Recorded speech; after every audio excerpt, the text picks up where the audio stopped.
Oi, pessoal, tudo bem? Esse é o primeiro episódio do nosso podcast Média Operandi e hoje eu, Stephanie, estou aqui para contar, junto com as minhas colegas Ainoan, Cíntia, Jéssica, Júlia e Sheila, a trágica história de um assassinato que marcou o país, o de Isabela Nardoni. Particularmente, esse é um caso que sempre me chamou muita atenção, principalmente pela forma com que a perícia lidou com toda a situação. Então, vamos lá, vamos começar a contar o caso de hoje.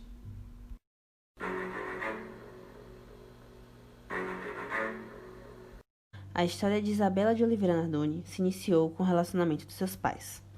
Ana Carolina Oliveira e Alexandre Nardoni começaram seu relacionamento ainda na adolescência. Em poucos meses juntos, Ana Carolina engravidou. Porém, a notícia não foi bem recebida por Alexandre, que na época tentava ingressar na faculdade de Direito. O namoro, que já era bem conturbado, começou a ficar ainda mais complicado, o que levou à separação do casal, antes mesmo do nascimento da menina. Isabela nasceu no dia 18 de abril de 2002. Desde quando a menina ainda era um bebê, ficou estabelecido sua guarda e visitação. Seu pai, Alexandre Nardoni, pagava uma pensão alimentícia e passava 2 finais de semana com ela por mês, quinzenalmente. Pouco tempo depois do nascimento de Isabela, Alexandre conheceu Ana Carolina Jatobá, na Faculdade de Direito, mulher com quem ele veio posteriormente se casar e ter 2 filhos. Segundo informações de pessoas próximas, Isabela era apaixonada pelo pai e gostava de passar o tempo com ele. Entretanto, já a relação da madrasta com a enteada, segundo vizinhos e pessoas do convívio, era de muitos ciúmes por parte de Ana Carolina Jatobá, tanto em relação a Isabela quanto em relação à mãe da menina. No dia em que o crime ocorreu, Isabela passava o fim de semana com seu pai, sua madrasta e seus 2 irmãos no apartamento em que a família Nardoni residia, no edifício London. A data era 29 de março do ano de 2008 e o horário em que o crime ocorreu foi por volta das 23h30 às 23h50. A história sobre a morte de Isabela possui 2 versões, a contada pelo casal Nardoni e a conclusão a qual a polícia chegou após as investigações. Na versão contada pelo casal, a família tinha chegado do supermercado à noite e todas as crianças se encontravam dormindo. Como haviam compras e 3 crianças a serem carregadas, o casal contou que Alexandre subiu ao apartamento sozinho com Isabela e a colocou na cama dormindo, e que depois ele retornou ao estacionamento para pegar as compras e as outras crianças junto à sua esposa, Ana Carolina Jatobá. Ao retornar ao apartamento, o casal encontrou a tela de proteção de um dos quartos cortada e viu a menina jogada na grama do prédio. A primeira ligação feita para o socorro foi feita por um vizinho, seguida pela ligação do porteiro do prédio. Isabela não morava no edifício, por isso não foi reconhecida pelas pessoas. Seu pai, Alexandre Nardoni, desceu até a área comum do prédio quando outras pessoas já se faziam presentes. A emergência recebeu diversas ligações para relatar o caso. Nenhuma delas foi feita pela família da menina. Isabela já chegou ao hospital sem vida. A ausência de ligações por parte do pai e da madrasta de Isabela despertou a suspeita da polícia de que o casal poderia estar envolvido no que havia acontecido. Então, foi questionado a eles pela polícia o porquê de não terem ligado para o socorro, e a resposta foi a de que quando algo acontecia na família, primeiro se comunicava aos familiares, e não ao socorro. Além das suspeitas, também surgiram dúvidas em relação ao casal sobre o tempo em que levou esse percurso entre a garagem e o apartamento. E eles afirmaram que gastaram em torno de 10 minutos. Porém, para a polícia, os fatos que foram contados levariam pelo menos 20 minutos para ocorrerem. E por fim, como um dos 23 suspeitos da lista de pessoas possíveis de ter entrado no apartamento teriam estado lá, se não havia sinais de arrombamento nas portas do local.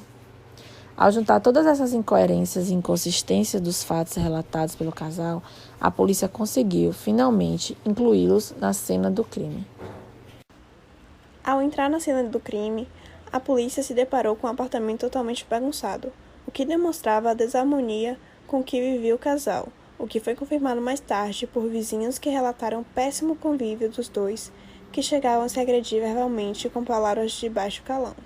Além disso, como foi dito anteriormente, não havia sinal de arrombamento e nem de luta corporal no local, mas um indício de que nenhum estranho teria entrado ali. O caso Isabela Nardoni teve um grande envolvimento midiático e a comoção social acerca dele foi imensa. A frieza com qual o casal Nardoni agia, sem perguntar nada sobre Isabela em momento algum, só fazia com que o rótulo de assassinos se aproximassem cada vez mais deles. A perícia iniciou a investigação do caso ainda muito cedo. A primeira hipótese descartada foi a de que Isabela teria se jogado da janela do apartamento, pois a tensão da tela era muito forte para que ela fosse cortada por uma criança. Ao andar pelo apartamento, a polícia começou a encontrar evidências que ajudaram a recriar a cena do crime e fazer toda a reconstituição do caso. No banheiro do apartamento havia, em meio a diversas fraldas sujas, apenas uma lavada. Nessa fralda, foi constatado posteriormente que havia a presença do sangue de Isabela. Além do sangue presente na fralda, a polícia constatou as gotas de sangue que foram parcialmente limpas no corredor do apartamento e uma poça de sangue parcialmente limpa próxima ao sofá. Então, a polícia refez o trajeto da garagem do prédio até o apartamento do casal, e nesse trajeto não havia nenhum registro de sangue, mas no carro da família havia. Foi a partir daí que a polícia começou a refazer os passos do que havia acontecido naquela noite. E o ponto de partida foi a descoberta de que o carro tinha um GPS instalado, o qual registrava, além dos trajetos feitos pelo carro, também os horários em que o motor do mesmo era ligado e desligado. A polícia verificou que naquela noite a família havia ido ao supermercado e, ao colher o depoimento da funcionária que trabalhava no caixa em que a família Nardoni foi atendida, descobriu que Ana Carolina Jatobá já se encontrava com os ânimos alterados desde o momento em que estava no estabelecimento. Com o uso do GPS instalado no carro, a polícia conseguiu descobrir o horário em que os fatos se deram ao fazer a subtração entre o horário em que o motor do carro foi desligado e o horário da primeira ligação feita para a emergência. Ainda no carro, a perícia encontrou vestígios de sangue de Isabela, que foi proveniente da única lesão de corte encontrada no corpo da menina, na sua testa, que foi atingida por Ana Carolina Jatobá ao fazer uso de algum objeto cortante. A autoria da madrasta foi constatada através do estudo da disposição das pessoas que estavam no carro. Ao analisar o percurso entre a garagem e o apartamento, a polícia não identificou a presença de sangue. Por isso concluiu que a fralda que havia sido encontrada no banheiro da residência tinha sido utilizada para estancar o sangue e provavelmente abafar o choro da criança. A fralda havia sido retirada ao chegar no apartamento e por isso havia a presença das gotas de sangue no espaçamento que indicavam passos de um adulto, o que fez a perícia concluir que Isabela entrou em casa sendo carregada. Após chegar no apartamento, Isabela foi lançada ao chão com tanta força que, ao usar naturalmente as suas mãos para se proteger, fraturou o rádio.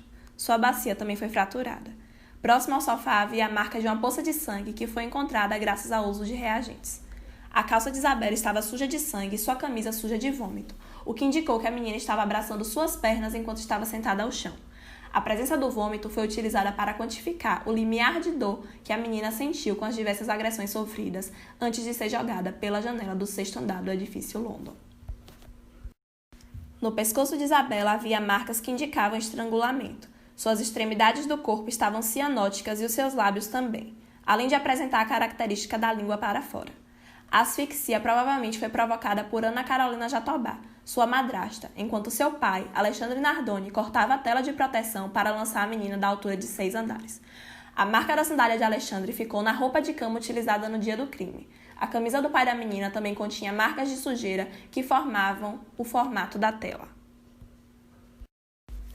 A autópsia concluiu que, se não tivesse sofrido asfixia, Isabela teria 50% de chances de sobreviver à queda e que a maior parte de suas lesões não se deu por conta dela. Isabela foi segurada pelos punhos antes de ser jogada pela janela pelo seu pai, Alexandre Nardoni. Ele soltou primeiro a sua mão esquerda e depois a direita, conforme pôde ser visto nas marcas que ficaram na parte externa do prédio. Ao fazer a reconstituição do crime, o casal foi convidado pela polícia a participar, mas se negou. No dia 18 de abril de 2008, o casal foi indiciado pelo assassinato de Isabela por homicídio. Nesse mesmo dia, seria o aniversário de 6 anos. Uma nova prisão foi feita em 7 de maio de 2008, quando o juiz aceitou a denúncia do Ministério Público de São Paulo contra o casal e declarou a prisão preventiva do pai e da madrasta. No início de 2009, Alexandre Nardoni e Ana Carolina Jatobá foram condenados por homicídio triplamente qualificado e fraude processual. Alexandre Nardoni foi condenado a 31 anos, 1 mês e 10 dias de prisão e Ana Carolina Jatobá a 26 anos e 8 meses. Alexandre Nardoni cumpre sua pena em regime fechado e Ana Carolina Jatobá em regime semiaberto.